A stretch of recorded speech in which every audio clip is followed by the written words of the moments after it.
一夜的休息过后，老古一行人开启了行程。路上，尼亚自顾地讲起，这附近存在着一群双龙。听到龙的名字，老古警惕了起来。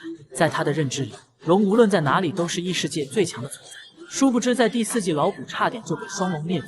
众人到达村庄时，几人被一群哥布林包围。这时，一位少女走了出来，她正是老古前几天救下的。而这些哥布林，貌似也是自己送给他的哥布林号角召唤出来。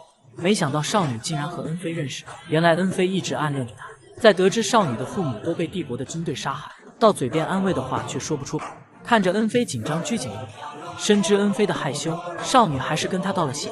随后，少女跟恩妃说，是一位叫安兹沃尔宫的强大魔法吟唱者救了她，而外面的那些哥布林，就是那位魔法吟唱者送给自己的道具而召唤的。夸赞着老古不仅魔法强大，还送给了自己一瓶红色的药水，瞬间就恢复了伤势。恩妃听后大吃一惊，心中有了一种猜想。アインズウルゴンはモモンさんだ。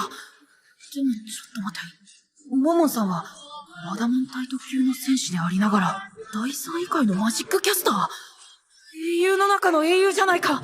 随后，恩妃找到了老古，跟他说明了一切，并请求老古能否传授自己红药水的制作方法。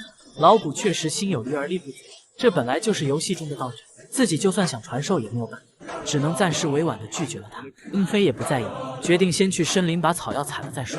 就在几人采草药之时，一声巨响传来，为了保护恩妃几人，便让他们先退出森林，由老古负责断后。伴随着一阵烟雾和野兽的嘶吼声呼啸，老古双手持剑做好了战斗状态，一道触手猛地窜出，巨大的双剑挡在胸前防了下来。